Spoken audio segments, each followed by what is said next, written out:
Hello, everybody. Welcome back to the Sleuth Intuition channel. I'm your host, Patrick Vallejos. We are broadcasting to the world live from Phoenix, Arizona. I want to welcome everybody in. We're going to dive into the Abby and Libby case out of Delphi, also known as the Delphi murders. I think today we're going to focus in on the Franks memo and what I believe will be Richard Allen's defense team's argument throughout the trial, which is Richard Allen could not have done this alone. And I'm still not convinced 100% that he did, but I do believe that he could have.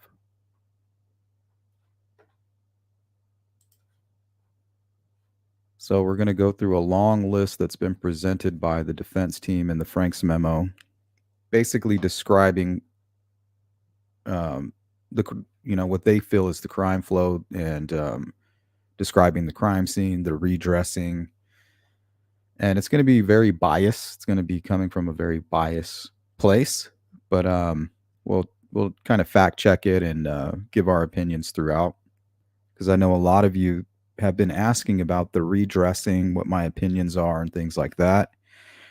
And the truth is, I'm still very confused by it all. And we'll get into that as we go through the live stream. What's up, Farmer? Hi, Watha.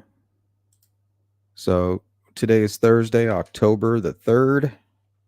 Hope you guys are all enjoying your Thursday morning, Thursday afternoon, whatever. Thursday evening for those of you on the other side of the rock. Wanda from Missouri. Good to see you. Jill Moser, how are you? Hope you're well. No effects. Good to see you. Patty. Hey, Melissa. Jerry. Pipers. Christine Robbins. Christine, I think it was you that asked the question the other day specifically. And I really do want to get into it, but I feel like it deserves its own kind of isolated live stream, because I mean, I'm baffled by it. I just can't wrap my head around it.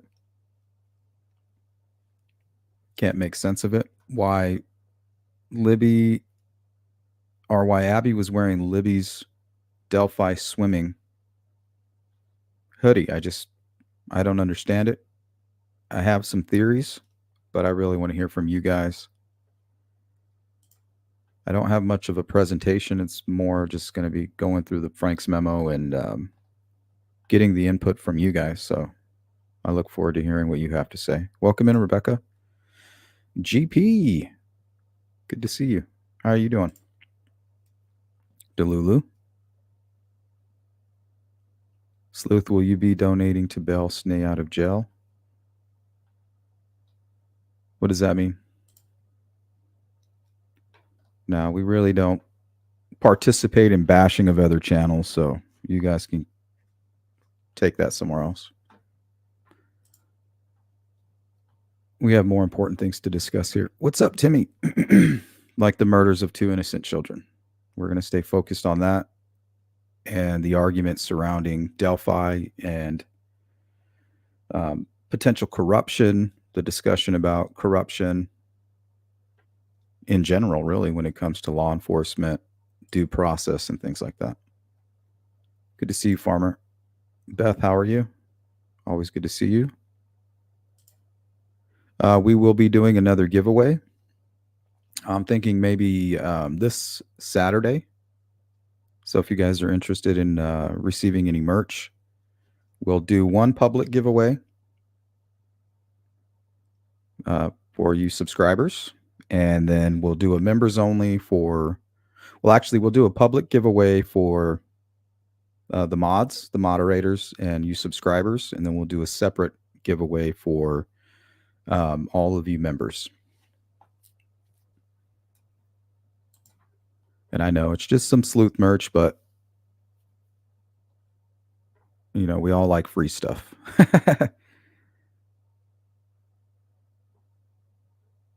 Good to see you, Robin B. Chickbait, how are you? Welcome in. Boston Christian, always good to see you. Pipers, how are you?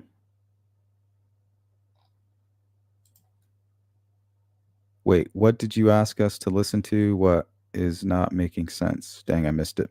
Well, we're going to kind of dive into the Frank's memo and what they have to say about the crime scene.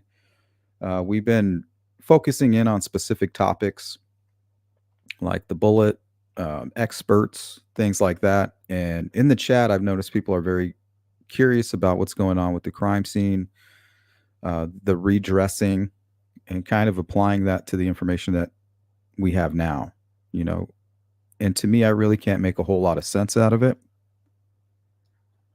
So we'll go through this extremely biased Frank's memo. We'll do our own fact checking. We'll provide our own opinions, but I'll be leaning mainly on the chat, trying to get you guys to join in on the conversation and help me understand this. So I'll be leaning on your input mainly. We're good. Thank you so much for asking. I hope everything is well over there on your side, Beth. I appreciate that. Thank you.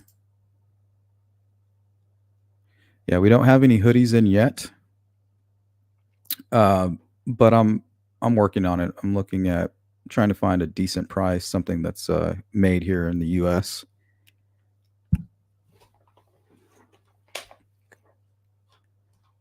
You know, we definitely give away more merch than we've ever sold, so that's really what it's all about. It's just kind of paying back what you guys do for the channel and all your support. So thank you. It's all out of pocket, by the way. So those of you who continue to donate to the Cash App, that's what you're donating to. You know, the ability for me to do giveaways and remain on my sabbatical from a real 9 to 5. You guys are paying my way to run this channel and create content for you guys and continue to help bring awareness to these cases. We don't just cover Delphi here, but the majority of you come to my channel and expect the coverage here. And you guys all know that I'm dedicated to providing that to you.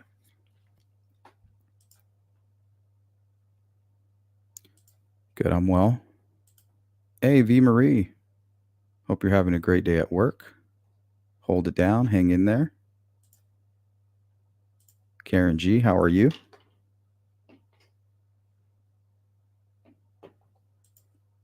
Dave G, shout out to NYC. Thanks for the comment. Big Bird, I believe Abby was alive all night and cold. She turned the phone on, in my opinion.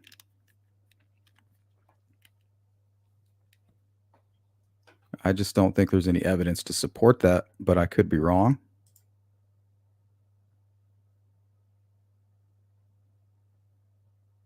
I know there's a lot of information out there that might lead you to believe that, including the phone, but I'm not an expert and I don't believe the phone was turned on.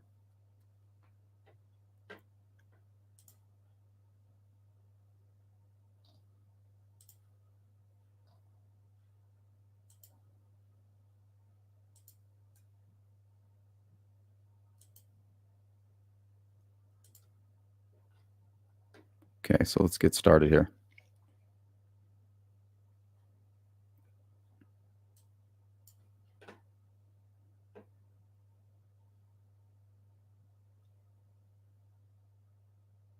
Okay, it says here, to be fair to Legette's public proclamation under oath, let's test Legette's claim that one man.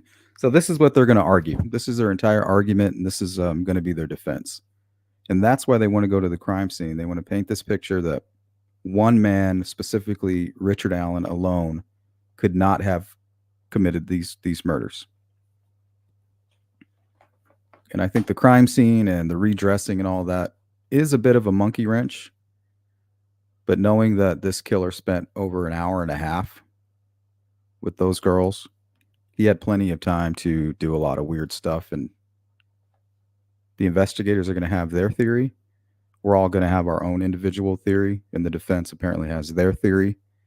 But the truth is, the one true crime scene expert is going to be the only one who can answer that question. And if Richard Allen is a guilty man, and remember, is with the question mark in quotations, if he's the killer, he's that crime scene expert. Nobody knows more about the Delphi case than him. if he's the guy, right? Nobody knows why it happened. Nobody knows why the girls were targeted. Nobody knows why the crime scene is the way it is. It's all speculation. The only person who knows those details will be the killer. Oh, what's up, Mustang? Good to see you.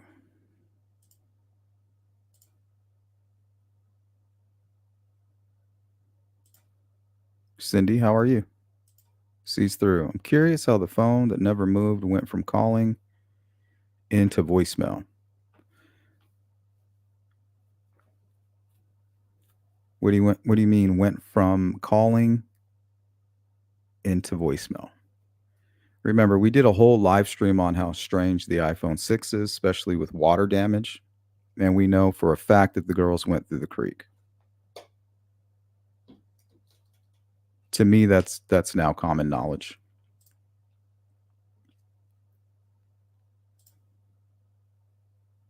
Won't they see Ron Logan's house and want to know who he is? I'm not sure.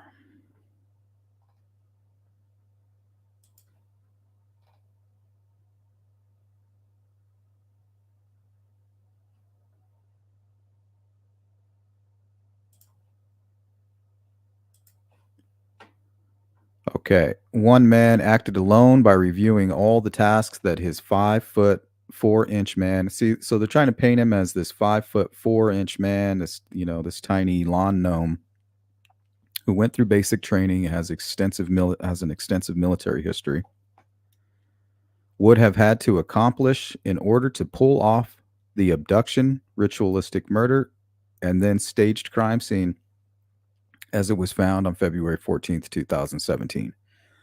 So without the Odinism theory, all they have now is that, this defense here. How could Richard Allen do this alone? See-through says Derek called at 3:11 p.m. It was ringing, then later went to voicemail. I thought only happened if you were on a call or power was off. Yes, and like I said, if you want to go back to that live stream, we went through a million different examples of how the phone could have been shut off and turned back on. So feel free to go back to that. It doesn't mean that somebody actually turned it on. And nobody else went walking that way that day. Yeah, the timeline is going to be their biggest uphill battle. What's up, Brad? From outside of the grid.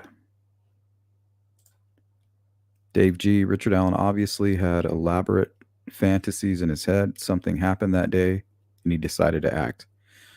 Yep.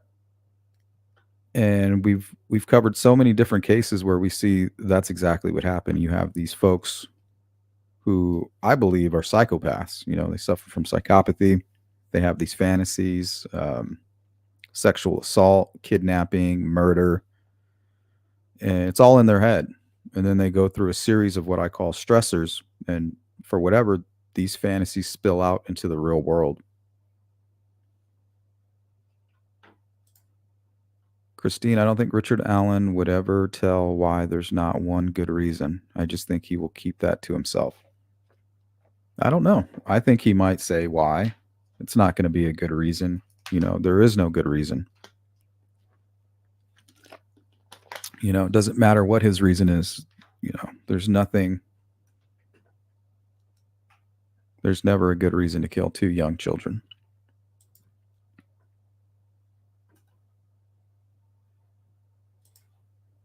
I think these girls were terrified, and if he did threaten them with a gun, then it's possible for one to do this. I'm sure one wouldn't leave the other. Yeah, it's kind of like no witnesses, right?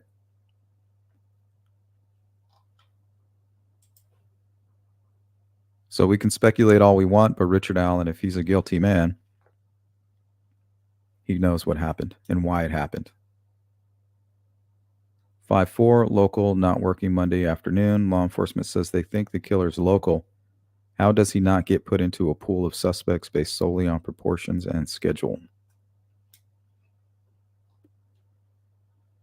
I don't know. I have a feeling he may have been under the radar.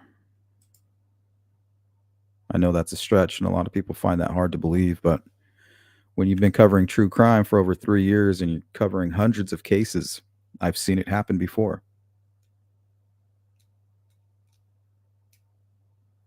How do you not get lit up from there telling a cop he was there at the time in the clothes?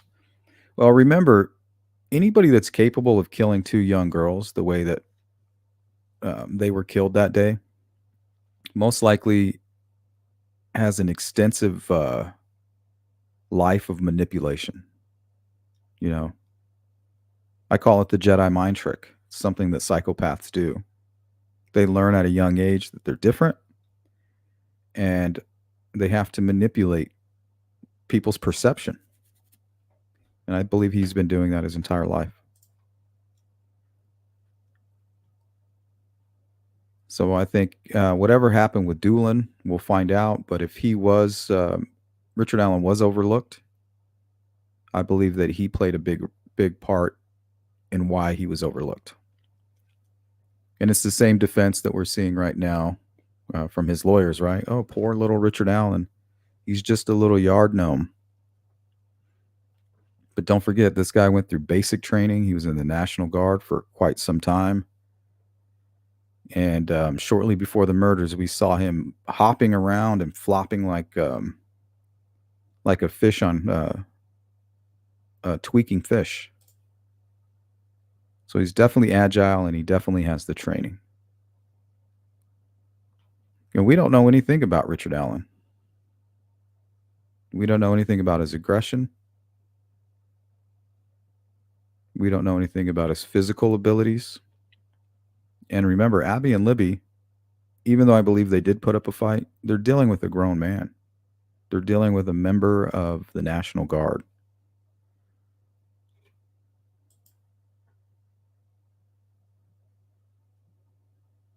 Yep. That's a big part of that timeline.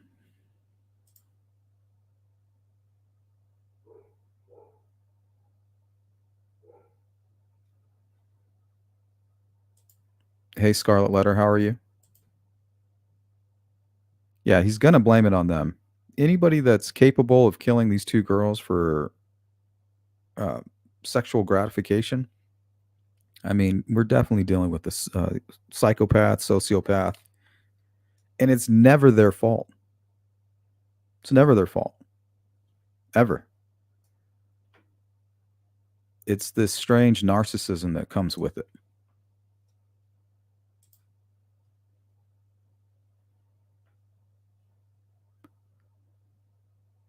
T Genius.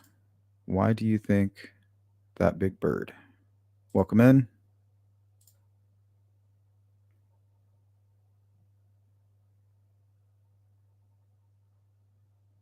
Yeah, and they also reported that he was shorter, right? He was not taller than 5'10". So you put boots on the killer, you put a head covering, and then they even mentioned that he had a hood up.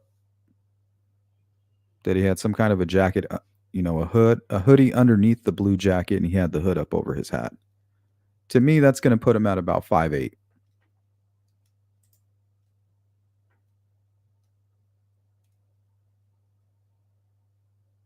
Which is very consistent with Richard Allen, right?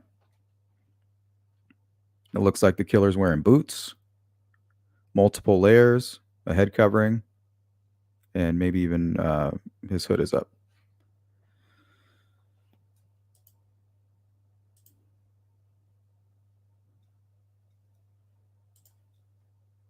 What's up, Jer? Welcome in.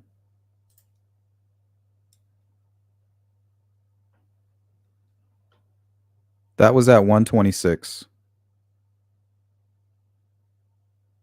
Or shortly after 126. They took the photo at 126. At that exact moment, he's driving past the Hoosier Harvest Store. I think it's time stamped at about 126. So while they're hanging out at the bench, he's parking at the CPS building. And he's making his way onto the trails. And now they're leaving the bench. And right before the girls get to Freedom Bridge, here comes this guy in all blue. Some describe it as all black, depending on the recollection or the way they remembered it. But either way, he admitted to seeing them. And that's why he came forward. It's better that he comes forward than they come looking for him.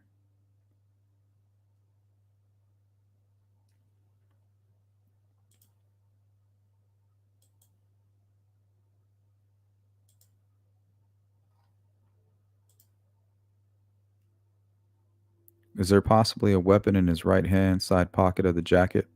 That's what it looks like. It's most likely the gun.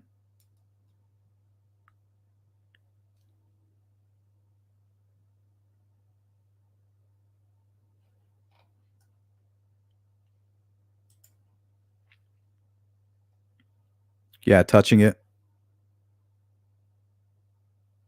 We saw from what was it, the Apple River killings? Remember when he confronted those young people that he eventually attacked with that blade? He had his hand in his pocket and he was kind of touching the knife, kind of foreshadowing what they were planning to do. GP's asking, so what's the reasoning for all of his clothes? Was it to disguise himself? I'm really not sure. I believe that he may not have even gone home. I don't think he woke up that morning and said, "You know what? I'm going to the trails and I'm gonna commit a murder." I'm not quite sure. I mean, it could be. This could be a pre-planned murder. There could be others involved. He could have been working with others to lure the girls there. And maybe he was getting the sense that he knew Libby or Abby, and when he showed up, he's like, "Hey," kind of that incel thing. We've covered incels before where they've confronted people. They were catfishing women online, and then they confront them and say, "Oh, you're here to meet a model, right?" And they become very rude, like, "Why don't you like me? I don't get any matches on Tinder, but this fake account that I created gets 60 matches a day." They make it's just like the Anthony Shots profile, some really good looking model guy, right? Young model, successful even at a young age. So maybe he showed up and said something to them like, "Hey," and then they're like, "Oh, who are you?" He may have even said, "What are you here to meet? Meet a model." So I do get incel vibes from Richard Allen, but like I said, he's the expert. Law enforcement, investigators, they're all speculating on what happened. They don't have it on video. The defense team, they're speculating. We're gathering information and we're speculating. But the only person who really knows if he's guilty is Richard Allen.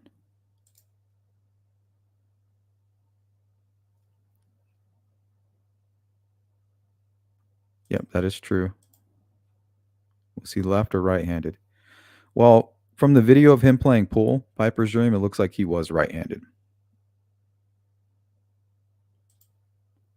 And you can see here in the video, he's clutching his weapon, possibly, right? I'm pretty sure that's a firearm. Whether that's a holster hanging out or a gun that's inside of his hoodie. And his holster could be in that hoodie pocket as well. He's definitely clutching something with his right hand.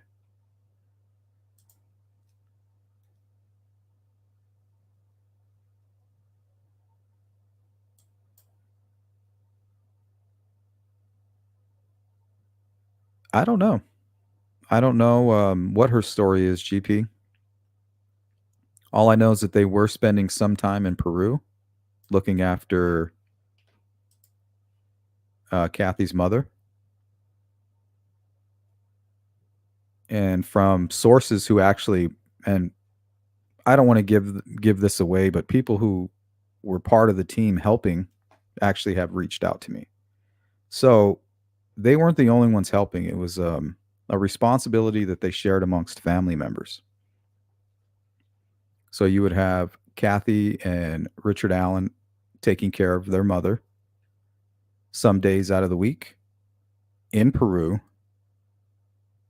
and most likely helping with, funeral arrangements for Johnny who passed away, and that was Kathy's beloved brother. And from everything I've seen, he could have been a good guy. I don't know. There's nothing that says otherwise. So they're in mourning at this point. But also, if they're getting his affairs in order, that means they're at the home and they're rifling through his stuff. What are we going to do with this? So, and there's also rumors that somebody was hacking into Johnny's Facebook. We have that post from Kathy who calls him a monster of a man. So I don't know if that played a part.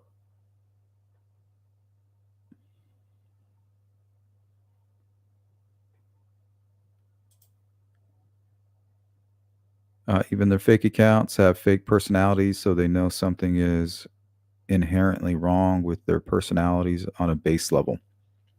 Yeah, I mean, it's very strange. Even people that you might consider, let's say, not good looking or ugly or out of shape, who don't have personality disorders, they have no trouble finding significant others or finding dates.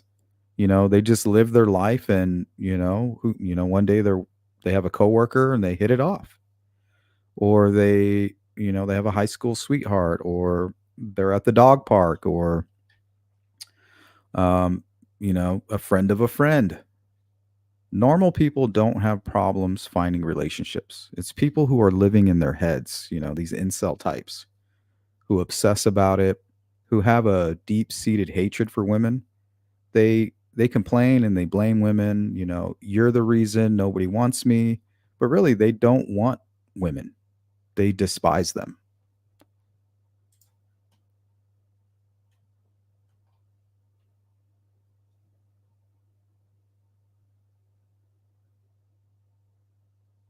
And I'm just not sure. I don't know if she was home. I don't know if Richard Allen worked the day before. To me, I get this feeling that the reason he's dressed the way he is because he just really never went home. This is how he was dressed for the night before, and he could be riding a high. I feel like if you're on something or you're wound up really tightly, the last place you want to be is boxed in, at your home, around your family or whatever. I feel like he thought the trails were going to be a place where he could be alone and possibly even cross that bridge. I mean, you can see he's walking with his hands in his pockets. He's very comfortable on that bridge. And if his defense team is accurate, they've stated in this Franks memo that he frequents those trails. So for all we know, he can sprint across that bridge. Maybe that's what he wanted to do. He wanted to go be alone on the trails, unaware that it's a snow day. He could be high as a kite. I don't know. That's, it's all speculation. And maybe he wanted to cross that bridge. And he's becoming annoyed. We talked to Julian Powell. He's the one who was playing hooky that day. And he became very annoyed by that. He says, well, I'm not going to work. My kids are sick. But I'm going to go take I'm going to take some time to myself. Since I'm not going into work, I'm already here at Delphi. I'm going to go check out, the trails. The Freedom Bridge is something that he crossed on a daily from his commute between Logansport and Lafayette, I believe. So the midpoint would be Delphi. He told me that he got out of his car, went to the trails at about 3:30, between 3:30 and 4, and saw young people there and maybe even an older man, but that it made him uncomfortable. He's like, I wasn't expecting anybody to be here, especially young children. He said he saw two young girls. Obviously, most likely not Abby and Libby. This guy, he's been interrogated, he's taken a lie detector test. So right now he's not a person of interest. But he said the same thing. He's like, he felt uncomfortable. He thought he was going to be alone on the trails, had no clue that it was a snow day. So if we got an irritated man um, who's going through kind of like an explosive situation where anything could set him off, the witnesses said he looked very like he was having a bad day. He kind of snarled at them. They said, "Hey, how you doing?" And he just kind of gave him a dirty look. So if you got a guy like that, he's already pissed off. What are all these people doing on the trails? I just want to go there and be alone. and I want to go on the south side of that bridge. That's where I want to go hang out. That's my spot. These damn kids over here are pissing me off. They won't get off the bridge.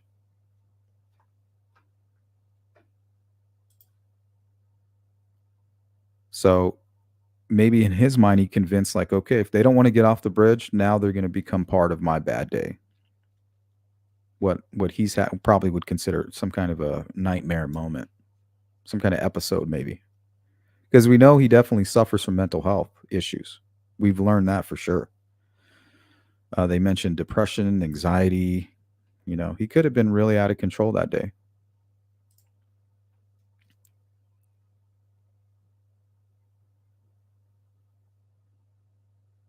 Kate B says sketch 1 and sketch 2 are the same person, Richard Allen.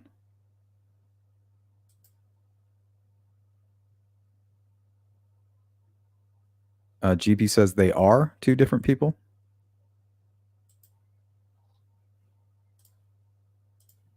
Both sketch witnesses saw Libby's video and said BG is the man they saw. And that's the key right there. Richard Allen says, I saw those girls.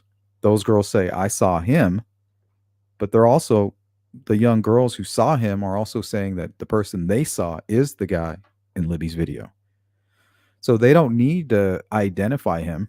They don't need to say, well, that they don't need to point him out in court because he's already pointed himself out.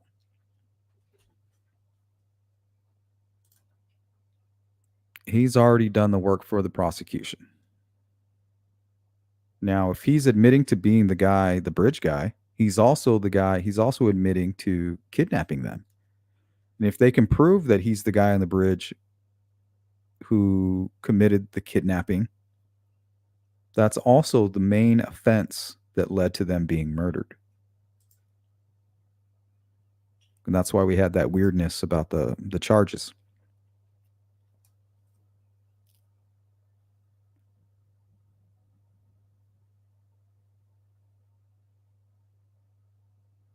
Yeah, Farmer, there's a lot of information about the sketches. Like, I know that DP, his sketch ended up being, and this is really the only evidence that he was even there. I think it was Dave McCain, right? Or was it Dan? I get those two mixed up. But I think that's the only real evidence that we know that one of the McCain brothers was there. It might be Dan. Dan or Dave. Maybe you guys can correct me.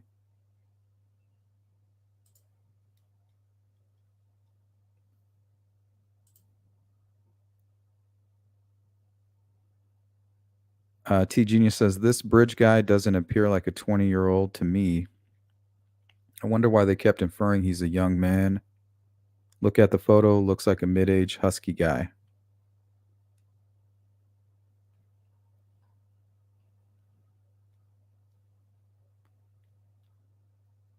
I mean, we've kind of gone over how witnesses can get it wrong. You're not supposed to be remembering these things. For all we know, Richard Allen had his hat off. He could have been in a certain type of light. And she may have only had eyes on him for a brief moment. And then 2 days later, she's trying to remember when she's not supposed to. The mind can play tricks on you. That might be the reason that they didn't really use her sketch. Maybe she was telling them during the process, like, hey, I really didn't get a good look at him. I can tell you what what I'm remembering, and maybe they forced it out of her. And they didn't want to use that sketch.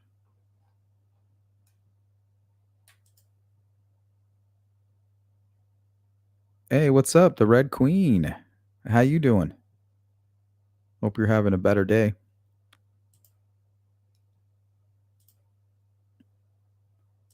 So, the sketch artist went by what the witnesses described. Yep.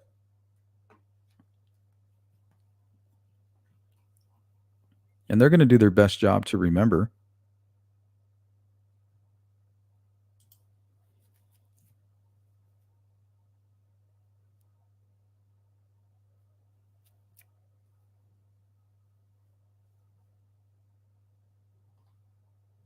Yeah, for sure, GP. I'm a mom and a grandma and have been around people that live, and I can tell when they lie. I'm pretty good at that too. Hey, thank you, Boston. These twisted creep freaks need to be called out by whomever knows them before they torture and kill. Well, they're good at hiding it.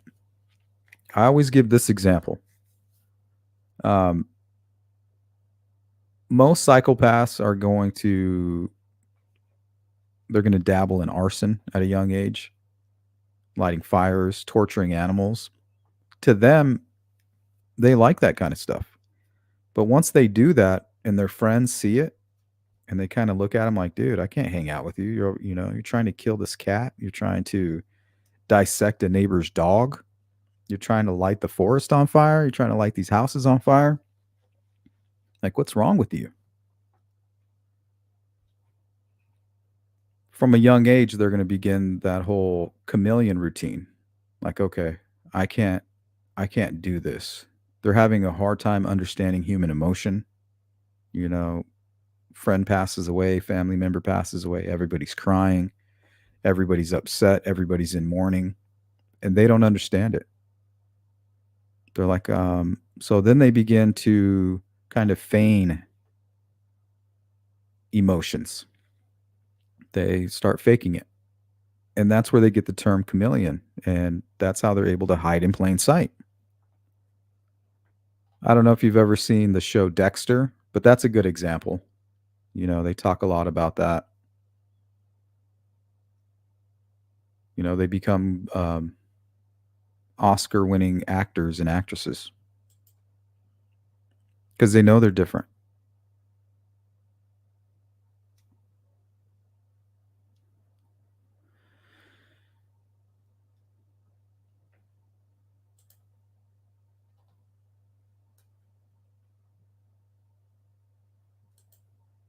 Hey, Joe, welcome. Okay, so let's get back to this here. So they're going to try to paint a picture of how impossible it is for Richard Allen, the guy that's pretty much been proven to be the bridge guy, from his own mouth. They're going to say it's impossible for him to do this alone. And maybe he didn't. That doesn't mean that he didn't do it, right? But I think he definitely could have done this. Remember, we're dealing with a military man here. Very possibly, from what we've gathered, a very angry person, a very agile person. Now, you tell me, how do I know he's agile? Don't make me play the damn video of him flopping around, jumping 2 feet off the ground, flopping around um, like some tweaker.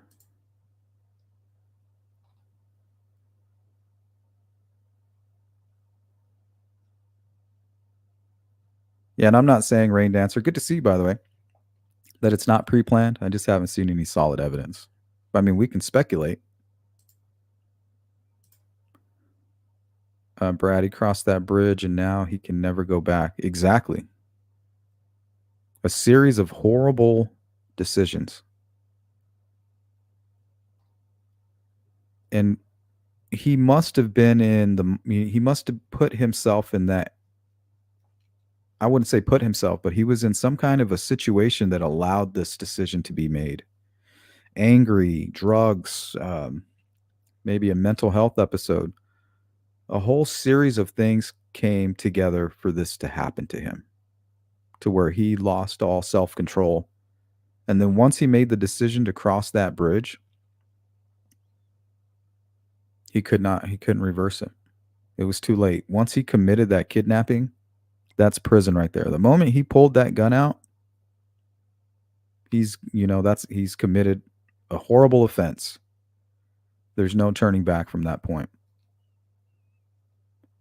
That's why he murdered the girls, because he looked at them as objects, and all he cared about was not getting caught.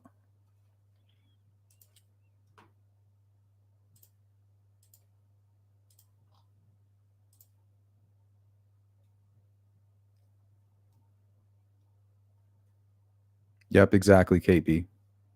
That's just the way it is. I mean, we're learning more and more about these types of things. And the human mind and the way it works is a very strange thing. That's why I've been trying to train it. I try to practice memorizing license plates, descriptions.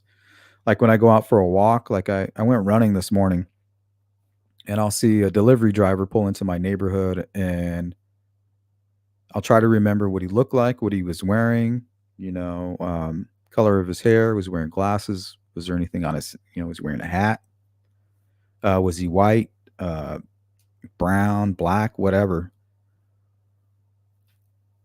And then when they pull into the neighborhood on the way out, I'll say, "Hey, how close was I?" And you'll find oftentimes it's very strange. You're off a lot.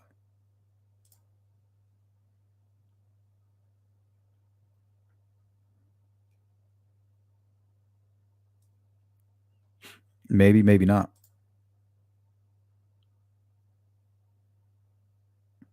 And I don't know if they cleared them. There's always miscommunication.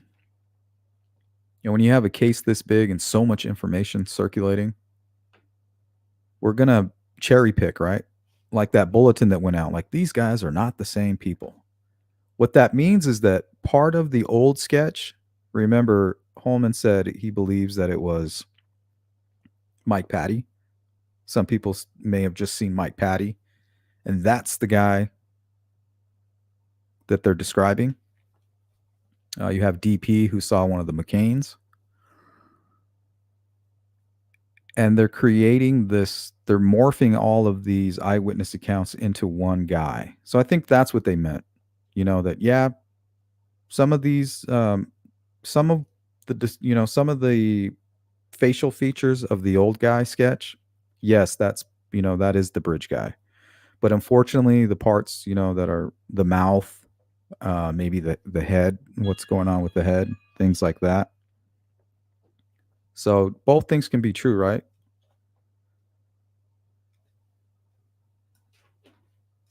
And I think that's what they were trying to get across, like, hey, we've now come a long way in our investigation, and we know that some people saw Mike Patty.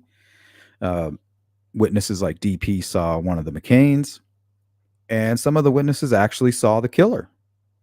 And unfortunately, we've morphed all of that into one old guy sketch.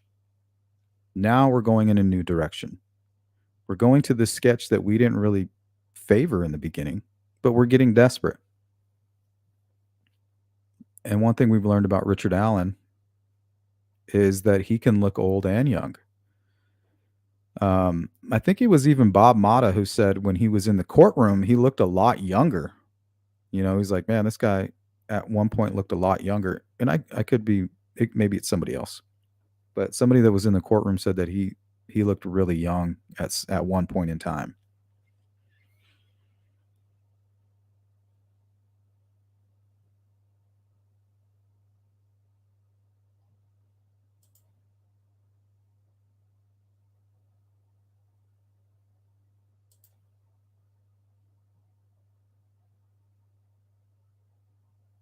Yep, they have to pay the price. In one way or the other, in his mind, it's their fault. Maybe they pulled off his face covering, or they recognized him, or they didn't do what he said, right? So he had to do it. If they would have just done what I told them to do, they would still be alive. That's what all of these killers say. I haven't found one exception to the rule. And that's why these crimes happen, because of the way that they are.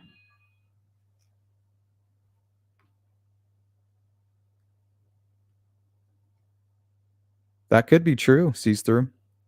Maybe he thought that because he recognized one of them that they would recognize him. Remember, next to the CVS, you got the McDonald's, you got the Dairy Queen. Um, and I think maybe even one of the witnesses worked at the Dairy Queen, right? I could be wrong about that. But they were definitely friends with Kelsey, who worked at the Dairy Queen, and we know that Libby spent a lot of time there. So I don't know if Richard Allen was going to lunch there, or if the girls on their break were going over to the CVS. I'm not quite sure.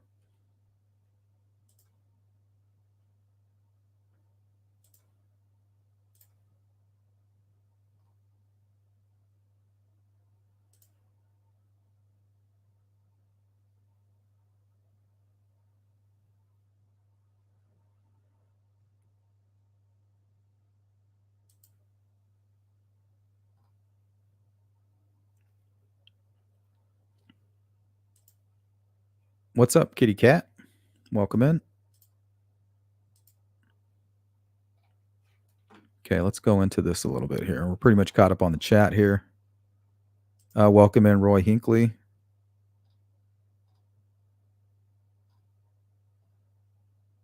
Don Spain, good to see you.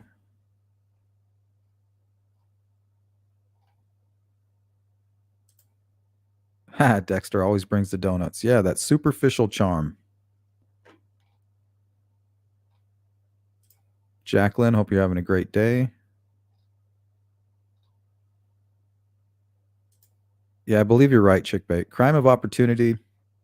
A guy going through some kind of manic episode, maybe even under the influence, dealing with a really stressful point in his life. And he wanted to get his power back. Miss CD, how are you? Caricature, good to see you.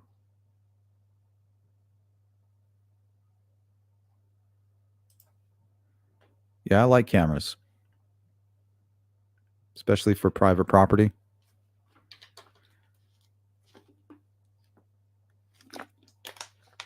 Definitely don't have any issues with that.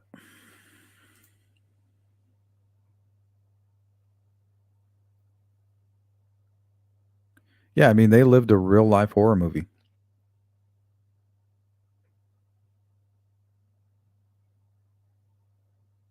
And that's why we cover this case. So you have some people that root for the bad guy in the movie, right? Who adore the killer because they might have something in common with them. Maybe they see people as objects. Maybe they suffer from personality disorders as well.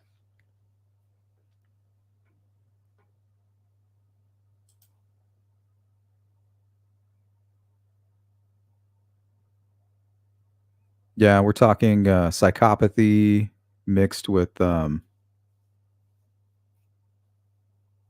it's going to be like a whole there's going to be a handful of ingredients that cause this. Brad says being a longtime stoner, man, that experiment Sleuth tried while walking or jogging would be a total bummer for me, man. Why does it affect your short-term memory? You got to flex those muscles, dude. But yeah, I'm not much of a stoner these days. But I do remember going downstairs and being like, "What the hell did I come down here for?" And then I have to kind of sit there for a second, and be like, "Oh yeah, I was gonna make a sandwich."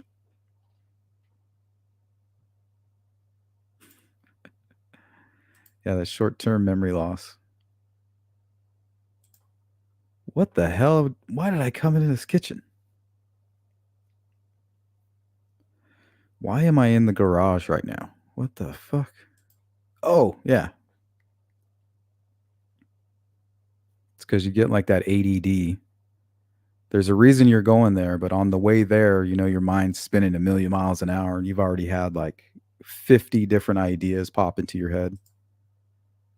Hey, She Warrior.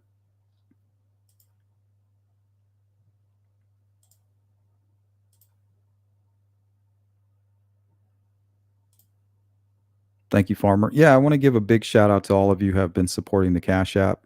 You make it possible for me to do giveaways, and you're basically paying for me to play journalist, to play reporter, to keep my YouTube channel going. We have a website. All these things cost money. StreamYard, um, that's a monthly fee. So you guys are paying to play. So shout out to you guys. Thanks for sharing that, Farmer.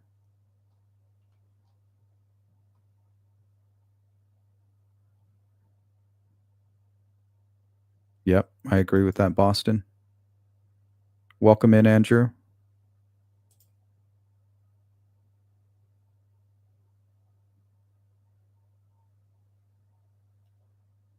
I don't know, caricature. A lot of people believe that that's Ron Logan on the bridge. I don't. I don't see Ron Logan. I've always seen a short, stocky guy. It takes one to know one. But there are some interesting videos of Ron Logan where he has this brown um, item hanging down underneath his coat. He's always running around with that blue jacket with these with another hoodie underneath it with these large white drawstrings. And he has some kind of strap under his jacket. So, I mean, I get why people think that.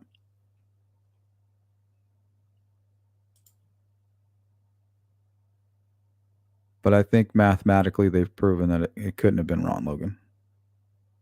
We have video of him that morning at about 12.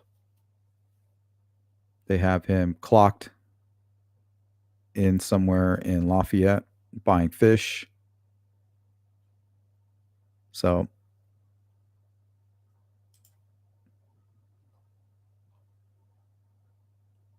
welcome in, none of your business.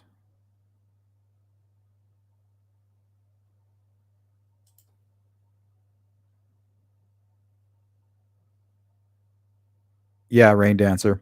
So, part of the sketch that was the old man sketch was DP and it was a handful of people.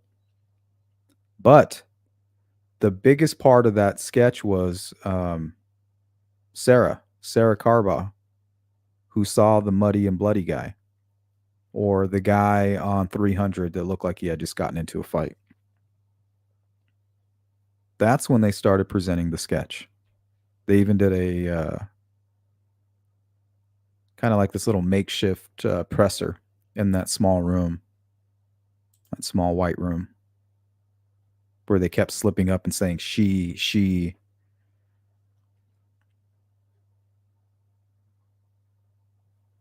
So all of the witnesses that they had that day, they kind of morphed it. They're trying to morph it into one guy. So they even used the young guy sketch, I'm sure. Like, hey, we got the eyes. We'll use those eyes. Some kind of hat with a small brim. And I think they even, during the search warrant, I think they found a brown cap with a really small brim. And that's kind of what this looks like, is like a brown hat with a small brim. A lot of people think it's his, the gray beanie with the little brim on it. Sometimes it appears that he's wearing his Route 66 hat.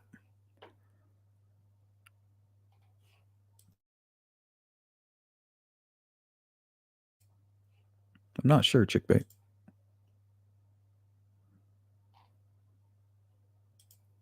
Thank you, Jer. Pharmacist Sleuth, you quit smoking. Yeah, pretty much. I mean, I'm really focusing on my health. I've been exercising, lifting weights, doing pull-ups and shit, push-ups, and I'm getting, I'm feeling really good. So what I do is, if I don't feel like my health is anything's going on, I'll reward myself and I'll go to the dispensary or I'll go get some wine or something. Those are my rewards, but they're definitely now few and far between.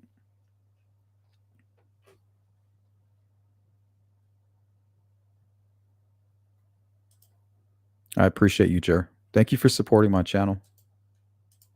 Same with you, Boston. And also, whoever sent that Cash App this morning, you know who you are.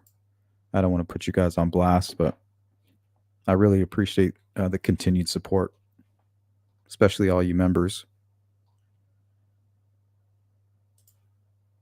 Sleuth, have you heard how JP has been? Well, he's been pretty active on his Facebook. I sent him an email like at the beginning of the year. I didn't get any response, but I know he spent I think like a month or two in jail for breaking a no contact order. But he's been out, and so I'm not quite sure how he's doing.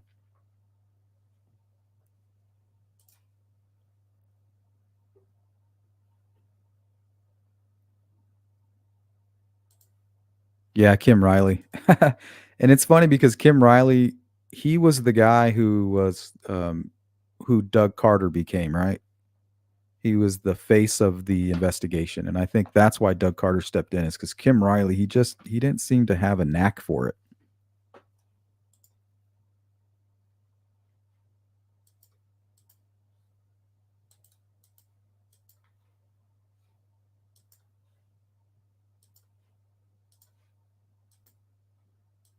Okay, guys, we're gonna dive into this real quick, but I'll be right back. Just give me like a minute.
All right, guys, I appreciate that.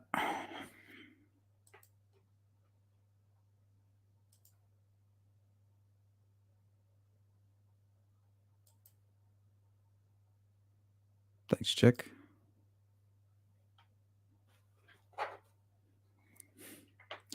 Yeah, I have globby blood. That's what I call it. Globby blood, high triglycerides, shit like that. But I'm feeling great. Change your diet and do a little bit of exercise. It'll do wonders for you guys.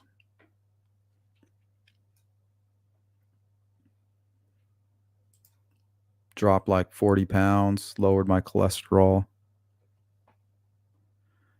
and I just feel really good. Thank you, Mustang.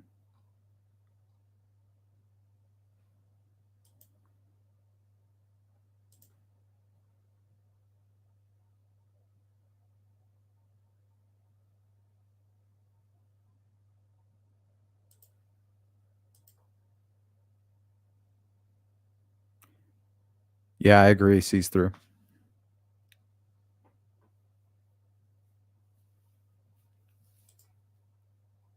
Take care, Brad. Enjoy the rest of your day. It's always good to see you, my friend. Stuck in the Sugar Creek. Yeah. Well, they had another situation which took place the same day, and it was at the Sugar Creek. I think it was another homicide. So they were dealing with two things at once, and I think he was confused. You can look it up. Oh, I found the Fire and Ice channel concerning landscape there. Good videos.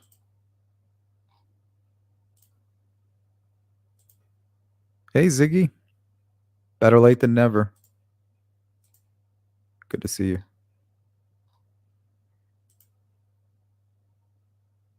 Ketoacidosis. It's a killer. My surgeon asked me how long I'd been diabetic.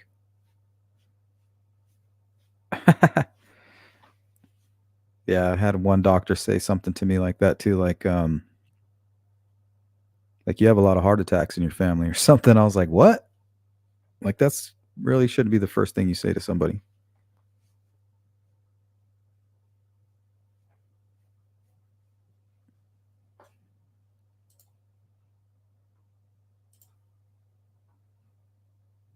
Good to see you, Mark Collins. Welcome in. All right, maybe I can zoom this in a little bit. Still seems a little bit hard to read for you guys anyway. Okay, so this is what the defense going to do. They're going to try to make it seem hard for the jury to believe that Richard Allen, this tiny dwarf of a man, this yard gnome, is capable of committing these murders alone. But we also know that Richard Allen's a very agile man shortly before the murders, and he's has extensive military training.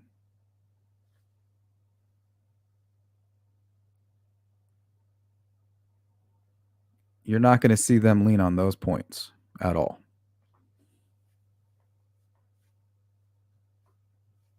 Okay, so they say here this one man would have to have been solely responsible for marching Abby and Libby down a steep hill. Okay.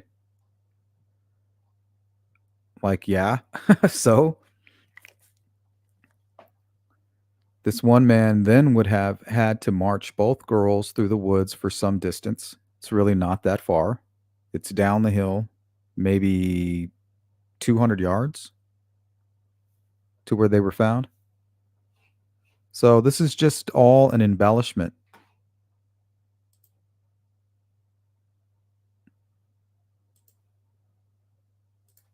Good to see you, Andy. I'd rather be surprised by honestly rather than later, but surprised I was lied to. About what? Oh, you mean by your doctors or something? Hey, Patty. Richard Speck killed 8 student nurses in one night. Yep. Thomas Jerome Bruce sexually assaulted and killed one woman. He held 3 women captive. Grown women. They weren't even children. And you ask how? Well, when he made demands of one of the women and she denied him, he shot her right in front of the other 2 victims. From that point on, they did exactly what he had asked. Now, that's what happened with Abby and Libby. He gave them a command. They were freaking out. They weren't listening. And then he most likely attacked them.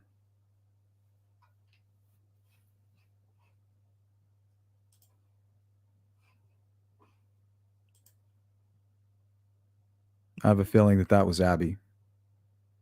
And I'm pretty sure he held on to her the entire time. When something like that happens, and that didn't even have to happen, for those girls to be terrified, to do exactly what he told them. But just from everything that I've gathered, I believe that is something that happened.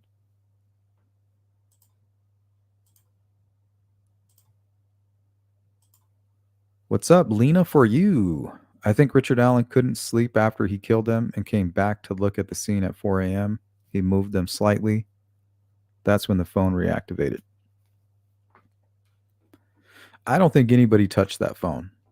After the information we've gathered about the iPhone 6, especially in correlation with water damage, they just act very strange. They also turn on and turn off. We know that Libby was having issues with her phone about 10 days prior to the crime, and that might play a part in it. But you never know. I just don't see him risking going back there. But one thing we have learned that goes to your comment is these disorganized killers, sometimes they can't help themselves. They say, oh man, I left this at the crime scene, or I left that at the crime scene, or, it starts eating at them. They're obsessing about it in their mind, and they have to return to the crime scene and try to fix what they might consider an error. So yeah, you might be right. He could have returned to the crime scene. He could have risked it and gone back, because that's what I think we're dealing with here is a disorganized killer.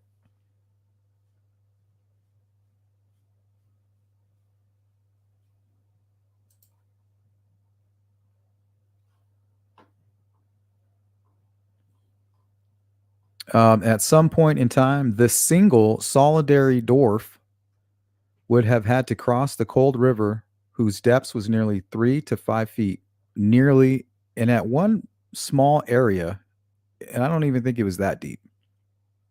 I think at the deepest it may have been 3.5 feet, but I think even that's a stretch. At this depth, if the water were only 2 feet higher, Richard's whole body would have been completely immersed from head to toe. So, yeah, to me, this is a fabrication here. At the most, we're looking at 3 feet, and this would have been at a really small point just when they got to the other side. But the majority of it wouldn't even have gone past their ankles or above their knees.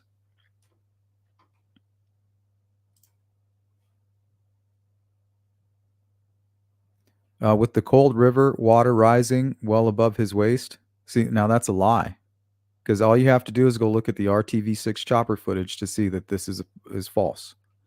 This man acting alone has to worry about himself crossing the rushing river. And for one, it's not rushing. Not at all. While also trying to coral two girls, and all he has to do is coral one. The other one is going to stick by her front side, confused at the situation. What the hell is going on? Why do you keep hitting my friend? Um, and he's going to be making promises to them. If you just do what I say, I won't hurt you. We're going to cross this creek right here. We're going to go right up over here on the other side. Do what I tell you to do, and I'm going to let you go. So, for any of you out there, just remember they're never going to let you go, no matter what they promise you. All they want is to get you into a secluded place so that they can harm you.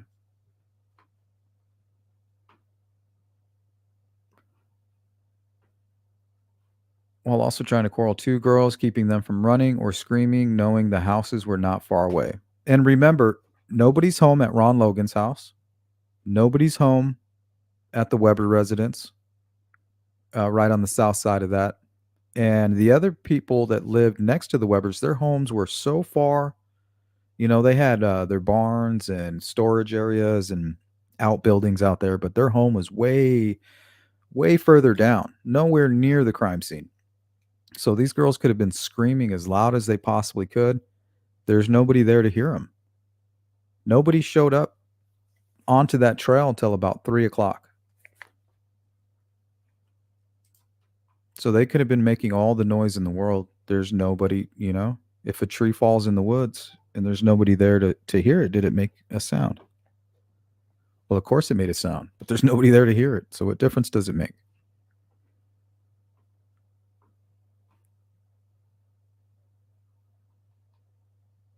Once he and the girls arrived at the murder scene, this single solitary person then somehow would have had to subdue either Abby or Libby in rope or some other restraining device in order to have the ability to kill the unsubdued child without fear that the other child would run away or scream. That's not true. All he would have to do would be incapacitate one of them. One solid punch or assault, hit with the butt of the gun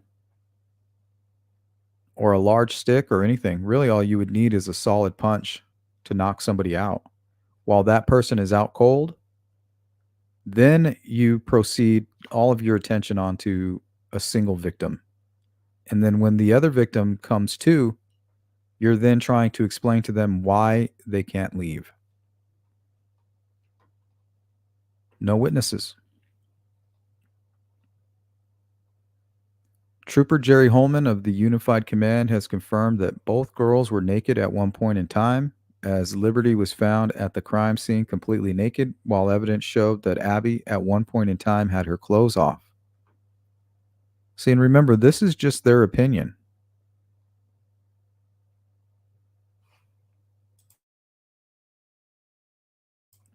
The only person who's going to really clear this up will be the killer themselves. Hey, Candy B. Oh, shout out to New Zealand. Welcome, welcome. Charlotte, welcome in. Yep, he only needed to control one of them for them both to comply. 100%. I mean, it's common sense. Not everybody's just going to abandon their friend. Some of you might, and that might even be the wise thing to do. The killer's not going to sit there at the crime scene with one victim if the other one's already running and possibly getting help. Because at that point, you're wasting time, right? Now I need to flee the scene. So maybe it's not a bad choice. I'm just saying some of you would flee and some of you would stay.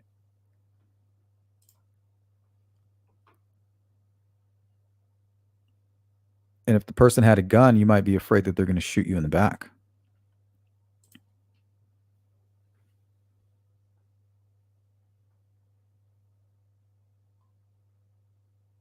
Yeah, 100% farmer. That's all this is fuel for a nightmare.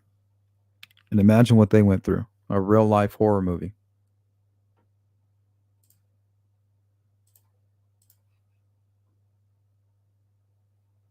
Look, and I want you to notice the wording here, which is ridiculous. This man acting alone would have had to pull the ceremonial knife, right? So now they know it was a ceremonial knife, right? So everything they word is going to be formed around some kind of a ritualistic killing.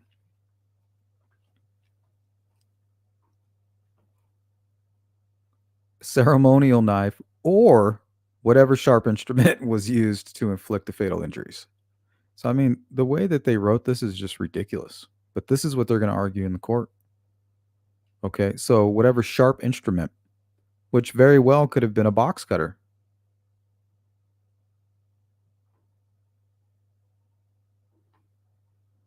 to inflict fatal injuries to the neck of the first child, it is unknown which child perished first. So they don't know who victim one is or who victim two is. While the second child watched, well, maybe they didn't watch. Maybe they were knocked out unconscious.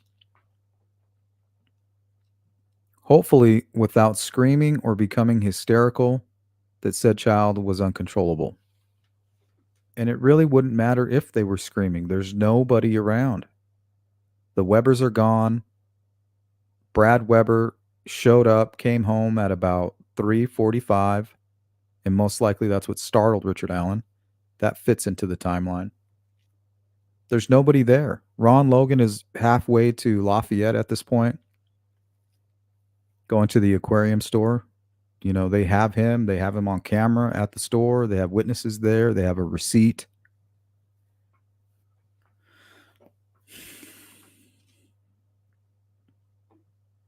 The man acting alone would then walk over to the second child who was somehow subdued and inflict the same fatal injuries to her neck. Yeah, maybe possibly while she was unconscious. The autopsy notes taken by Leggett revealed that the pathologist stated that because of the particular vein that was severed, Abby suffered a slow death. To give Leggett as much additional time needed to sell this preposterous story. Oh, his story's preposterous. Interesting. That one man committed all of these tasks in a short period of time. We will presume that this one man acting alone took Abby's life first and Libby's second, so that he, the lone killer, could efficiently handle all of the other tasks necessary while Abby suffered her slow death.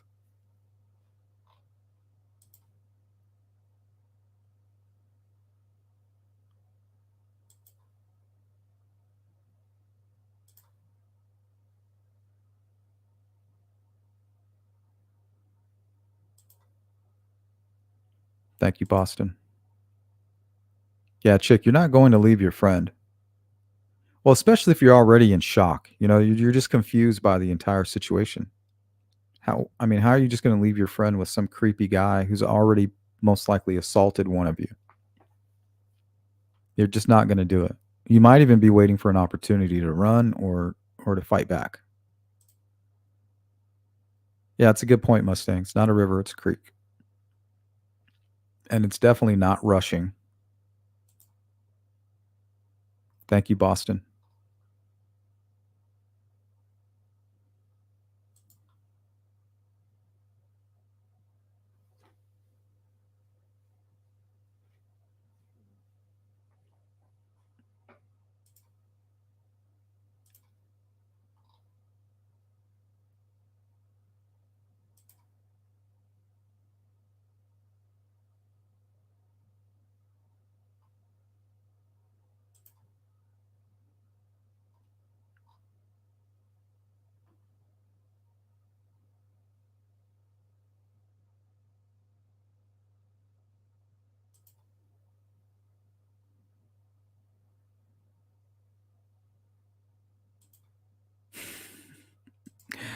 Cuban B.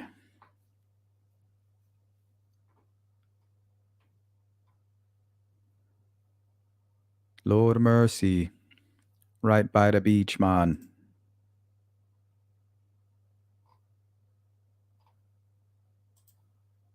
Thank you, Mustang. Hey, Lady Monet. No one knows their fight, flight, or freeze response until faced with death. Yeah, 100%.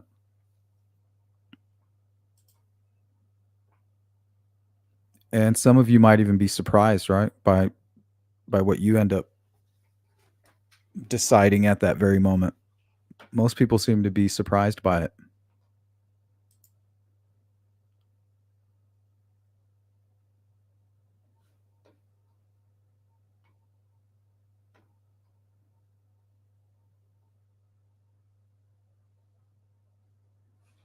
Okay. Well, it looks like we are running out of time. And we do have a members scheduled here for about an hour. We're going to have to reschedule that for tomorrow. Looks like I have to go run some errands or join my wife. So I'll be doing that, and I'll see all of you members tomorrow. But we'll hang out here for another 10 minutes.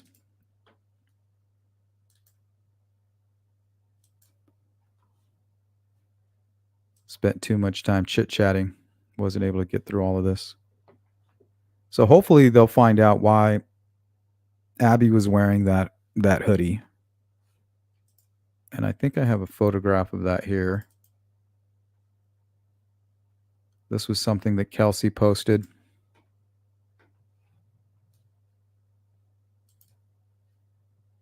And I think that this captures who Libby was. You know, kind of silly, fun. This was clipped from a video where she was kind of kind of joking around with Kelsey. She just seemed like a very fun person.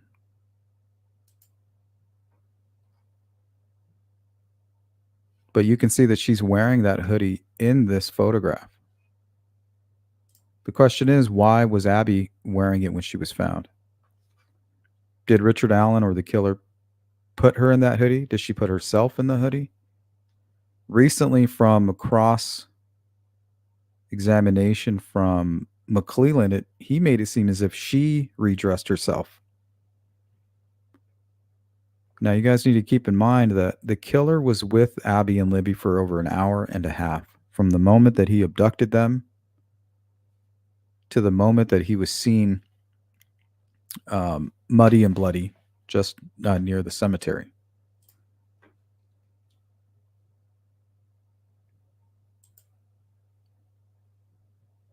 Now, we can speculate all we want. We can have our opinions. The investigators have their opinions. But the truth is, the one person who's going to know exactly what happened and why is going to be the killer. You got it, Timmy. Sorry, guys. I thought I was going to have more time. But no biggie. And members, don't fret. We'll get together tomorrow. Or maybe even later today.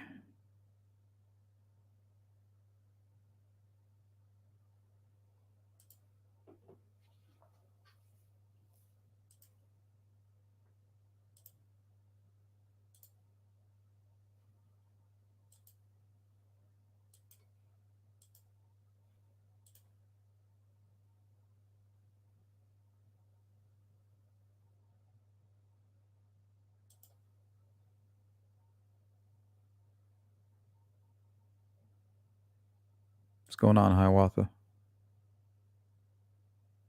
Some of the strongest souls about your humility is remarkable. Candy B, thanks, Sleuth. We'll catch up from the beginning. Yeah, thank you.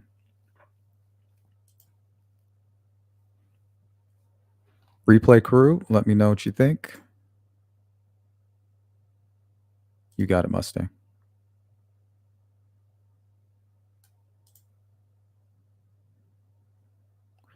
Oh, no worries, Charlotte. No need to apologize. It's good to see you.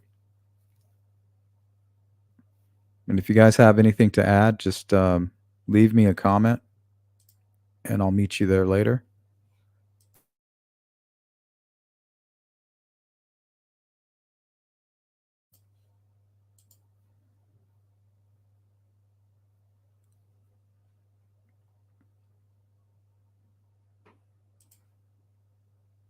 All right. Well, now I'm going to go run around the city for a little bit. I'll either see all you members later today or tomorrow. But either way, I'll catch you guys on the flip side. Have a great day. Peace out. Thanks for hanging out with me, guys. And also, Boston and Jur, thank you so much for sponsoring today's live stream. I appreciate all the support. Big shout out to my mods and a special shout out to all of you members and people who have been donating to the Cash App. Thank you so much. I'll see you guys again real soon.